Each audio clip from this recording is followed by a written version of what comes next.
കൈരളിയുടെ പ്രേക്ഷകർക്ക് വളരെ സുപരിചിതയായ ഒരു പെൺകുട്ടിയാണ്. കൈരളിയുടെ ജനപ്രിയ റിയാലിറ്റി ഷോയായ പട്ടുറുമാലിലൂടെ വളരെ പോപ്പുലറായിട്ടുള്ള നമ്മുടെ കൊച്ചുമിടുക്കി ഇപ്പോൾ നമുക്കൊപ്പം തത്സമയം ചേരുന്നുണ്ട്. പേരൊക്കെ പറഞ്ഞ് ഒന്ന് പരിചയപ്പെടുത്തുന്നോ? പറയൂ. ഞാനിപ്പോൾ പട്ടുറുമാലിൻ്റെ സീസണിൽ മത്സരിച്ചുകൊണ്ടിരിക്കുകയാണ്. പേര് അസ്ന നിസാം. അപ്പോൾ എൻ്റെ കുറച്ച് ഫ്രണ്ട്സ് വന്നിട്ടുണ്ട്. അപ്പോൾ അവരെ സപ്പോർട്ട് ചെയ്യാൻ വേണ്ടിയിട്ടാണ് ഞാൻ ഇന്ന് കൊല്ലം എത്തിയിരിക്കുന്നത്. ഓക്കെ, നേരത്തെ കലോത്സവത്തിൽ മോള് മത്സരിച്ചിട്ടുണ്ടോ? ഉണ്ട്. ഞാനിപ്പോൾ +1 ആണ്. +1 ഹയർ സെക്കൻഡറി കാറ്റഗറിയിലാണ്. മത്സരിക്കുന്നുണ്ടോ ഇപ്പോൾ? ഞാൻ ഈ പ്രാവശ്യം മത്സരിക്കുന്നില്ല. ഈ പ്രാവശ്യം ഫ്രണ്ട്സിനൊക്കെ സപ്പോർട്ട് ചെയ്യാൻ വേണ്ടിയിട്ട് എത്തിയിരിക്കുക. ഓക്കെ, ഫ്രണ്ട്സിനെ സപ്പോർട്ട് ചെയ്യാന്നുള്ളത് മാത്രമേ ഉള്ളൂ ഉദ്ദേശം. അപ്പോൾ ഇത്തവണ എന്താ മത്സരിക്കാൻ? അതുകൂടെ പറയൂ. ഈ പ്രാവശ്യം നമ്മുടെ ഷൂട്ടിംഗ് ഒക്കെ നടക്കല്ലേ, പട്ടുറുമാലിന്റെ ഷൂട്ട് നടക്കുന്നത് കൊണ്ടാണ്. അപ്പൊ കൂടുതൽ വിശേഷങ്ങൾ പറഞ്ഞു കേൾക്കുന്നതിനേക്കാളും പ്രേക്ഷകർക്കും ഇഷ്ടം എന്തായാലും പാടി കേൾക്കുന്നതായിരിക്കും. അപ്പൊ മോളുടെ ഒരു പാട്ട് കേൾക്കാം. ഹൃദയത്തിൻ ചന്ദനവാതിൽ നിനക്കായി മാത്രം തുറക്കാം ഞാൻ, നിനക്കായി മാത്രം തുറക്കാം ഞാൻ. നിൻമിഴിയാകും മധുപാത്രത്തിലെ, നിൻമിഴിയാകും മധുപാത്രത്തിലെ മാസ്മര മധുരം നുകരാം ഞാൻ, മാസ്മര മധുരം നുകരാം ഞാൻ. തരിവള കിളങ്ങണ കയ്യാലേ വിരൽ ഞൊട്ടി വിളിക്കണതാരാണ്, മുഴുതിങ്കളുദിക്കണ മുകിലോരം മുരശുലി മുടക്കണതാരാ. വിളക്കിന്റെ നാളം പോലെ തൂവമേൽ മാറ്റേറും മഴപ്രാവി, ഓ കളിയാടി പാടാൻ നിറമാ. Thank you. അപ്പോൾ അസ്ന വളരെ ഗംഭീരമായി പാടി. വളരെ ഗംഭീരമായി പാടുന്നു ഞാൻ എന്തായാലും പറയേണ്ട കാര്യമില്ല, നമ്മുടെ പ്രേക്ഷകർക്കൊക്കെ നന്നായിട്ട് അറിയുന്ന ഒരു കാര്യമാണ്. എങ്ങനെയായിരുന്നു നാളെ ഇതുവരെ കലോത്സവത്തിൽ ഏതൊക്കെ ഇനങ്ങളിൽ മത്സരിച്ചിട്ടുണ്ട്? ആ ഒരു എക്സ്പീരിയൻസ് ഒക്കെ എങ്ങനെയായിരുന്നു? ഞാൻ കഴിഞ്ഞ വർഷം വരെ മാപ്പിളപ്പാട്ട്, ലളിതഗാനം എന്ന ഐറ്റമിൽ സ്റ്റേറ്റ് വന്നിട്ടുണ്ട്. അപ്പോൾ ഈ പ്രാവശ്യം നമ്മുടെ ഷൂട്ടും കാര്യങ്ങളും കൊണ്ട് ഇപ്രാവശ്യം ഒന്ന് ബ്രേക്ക് എടുത്തു. ഇപ്രാവശ്യം ഫ്രണ്ട്സിനെ എല്ലാം സപ്പോർട്ടാക്കാൻ വേണ്ടിയിരുന്നു. ശരി, അസ്നയ്ക്കൊപ്പം 2-3 കൊച്ച് മിടുക്കന്മാരും മിടുക്കികളും ഒക്കെയും ചേർന്നിട്ടുണ്ട്. അസ്ന നേരത്തെ പറഞ്ഞതുപോലെ കൂട്ടുകാരെ സപ്പോർട്ട് ചെയ്യാൻ വന്നതാണെന്ന് പറഞ്ഞു. അസ്നയെ നമ്മുടെ പ്രേക്ഷകർക്കെല്ലാം പരിചിതമായതുപോലെ തന്നെ സംസ്ഥാന സ്കൂൾ കലോത്സവത്തിൽ ഇപ്പോൾ വളരെ പരിചിതമായ 3 മുഖങ്ങൾ ഇവിടെ എത്തിയിട്ടുണ്ട്. അസ്ന കൂട്ടുകാരെയൊക്കെ ഒന്ന് പരിചയപ്പെടുത്തൂ.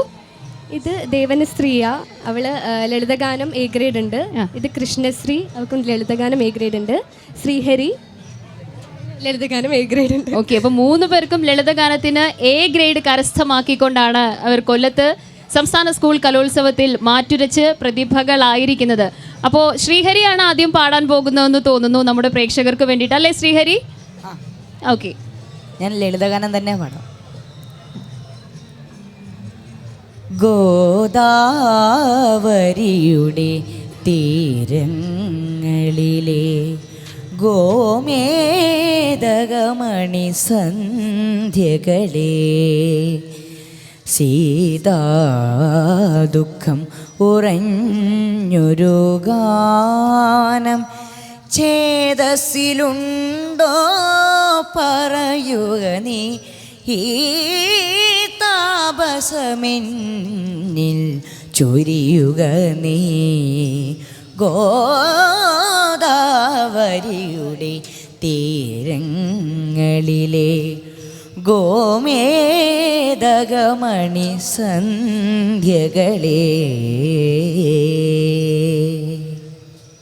ശ്രീഹരി ആദ്യമായി കലോത്സവത്തിൽ മത്സരിക്കുന്നത്? അല്ല, ഞാൻ 5ാം ക്ലാസ് മുതലേ കലോത്സവത്തിൽ പങ്കെടുക്കും. എല്ലാം ലളിതഗാനം ഒന്നൊരു ഐറ്റത്തിൽ മാത്രമാണോ മത്സരിച്ചിട്ടുള്ളത്? അല്ല, ലളിതഗാനം, സംസ്കൃത ഗാനാലാപനം, അങ്ങനെയാണ്. അപ്പോൾ ഇനിയുള്ള വർഷങ്ങളിൽ എന്താണ് ശ്രീഹരിയുടെ പ്രതീക്ഷ? കൂടുതൽ സ്കൂൾ കലോത്സവ ഇനങ്ങളിൽ മത്സരിക്കണം, ഒപ്പം തന്നെ പഠിത്തം വളരെ ഭംഗിയായി തന്നെ മുന്നോട്ട് കൊണ്ടുപോകണം, അതിനൊപ്പം തന്നെ ഒരു പ്രൊഫഷണൽ സിംഗർ ആവണം, അങ്ങനെയൊക്കെ ഉണ്ടോ? തീർച്ചയായിട്ടും. അങ്ങനെ ഇനിയും ഇതുപോലെ തന്നെ ഈ മേഖലയിൽ പിന്തുടരണമെന്ന് നല്ലൊരു ആഗ്രഹമുണ്ട്. അതുപോലെ തന്നെ നടക്കുകയാണെ വളരെയധികം സന്തോഷം. ശരി, അപ്പോൾ ശ്രീഹരിയുടെ തൊട്ടടുത്ത് നിൽക്കുന്ന കൊച്ചുമിടുക്കി ആരാണ്? ഒന്ന് പറഞ്ഞ് പ്രേക്ഷകർക്ക് പരിചയപ്പെടുത്തൂ. എൻ്റെ പേര് കൃഷ്ണശ്രീ. ഓക്കെ, ഞാൻ കോഴിക്കോട് നിന്നാണ് വരുന്നത്. അപ്പോൾ കോഴിക്കോടുകാരിയായിട്ടുള്ള കൃഷ്ണശ്രീയാണ് അടുത്തതായി നമുക്ക് വേണ്ടി ഒരു പാട്ട് പാടുന്നത്. ഞാൻ എൻ്റെ ലളിതഗാനം തന്നെ പാടാം. ശരി. ദൂതു തരട്ടെ ഞാൻ പ്രിയമുള്ളവനേ, ദൂതു തരട്ടെ ഞാൻ, ദൂതു തരട്ടെ ഞാൻ. നളചരിതത്തിലെ നായകനായി നീ കളഹംസത്തെ അയക്കൂ, വീണ്ടും കളഹംസത്തെ അയക്കൂ, ദൂതു തരട്ടെ ഞാൻ. ഓക്കെ, അങ്ങനെ നമ്മൾ കൃഷ്ണശ്രീയുടെ ഒരു പാട്ട് കേട്ടിട്ടുണ്ട്. കൂട്ടത്തിൽ ഒരു കൊച്ചു മിടുക്കിയും കൂടെ നമുക്കൊപ്പം ചേരുന്നുണ്ട്. അതാരാണ്? എൻ്റെ പേര് ദേവനശ്രീ എന്നാണ്. ദേവനശ്രീ. ഓക്കെ. ഞാനും കോഴിക്കോട് തന്നെയാണ് വരുന്നത്. ഓക്കെ. 8th സ്റ്റാൻഡേർഡിൽ നിന്ന് എനിക്ക് സ്റ്റേറ്റിൽ വരാൻ കഴിഞ്ഞതിൽ ഒരുപാട് സന്തോഷം. എ ഗ്രേഡ് നേടി. അഭിനന്ദനങ്ങൾ. Thank you. എ ഗ്രേഡ് ആണ്. ഇനി ശാസ്ത്രീയ സംഗീതമുണ്ട്. ഇനിയും മത്സരം ബാക്കിയുണ്ട്. ശാസ്ത്രീയ സംഗീതത്തിൽ ഇനി മത്സരിക്കാനിരിക്കുന്നു അല്ലേ? അപ്പൊ നമുക്ക് വേണ്ടി ഒരു ലളിതഗാനം അല്ലെങ്കിൽ ഇഷ്ടപ്പെട്ട ഒരു പാട്ട് പാടുകയല്ലേ? ഓക്കെ, എനിക്ക് ഇഷ്ടപ്പെട്ട ഒരു പാട്ടാണ്. ശരി. ചെല്ലക്കുറിങ്ങിപ്പൂത്തു ഇല്ലിക്കാടും പൂവിട്ടു, ആയിരം വർണ്ണജാലം ആടിപ്പാടും വേളയിൽ, ആരു പാടും താരാട്ടിൻ നീണം ഏറ്റുപാടും സ്നേഹദേവദൂതികേ വരൂ, നീ വരൂ, ആടിവാ കാറ്റേ പാടിവാ കാറ്റേ, ആയിരം പൂക്കൾ ഉള്ളിവാ, അന്തിപ്പൂമാനം പൊന്നൂഞ്ഞാലാട്ടും മന്ദാരപ്പൂക്കൾ ഉള്ളിവാ. ഈ കൂട്ടുകാരെല്ലാവരും നമുക്കാർക്കും അത്ര പരിചിതമല്ലാത്ത മുഖങ്ങളൊന്നുമല്ല. വിവിധ റിയാലിറ്റി ഷോകളിലൂടെയൊക്കെ പ്രേക്ഷകരുടെ മനം കവർന്നിട്ടുള്ള മിടുക്ക കുട്ടികൾ തന്നെയാണ്. മിടുക്കരാണ് എല്ലാവരും. എല്ലാവർക്കും അഭിനന്ദനങ്ങൾ. ഒപ്പം തന്നെ ഇവരെയൊക്കെ നമുക്ക് പരിചയപ്പെടുത്തിയ അസ്നയ്ക്കും ഒരിക്കൽ കൂടി അഭിനന്ദനങ്ങൾ നേർന്നു.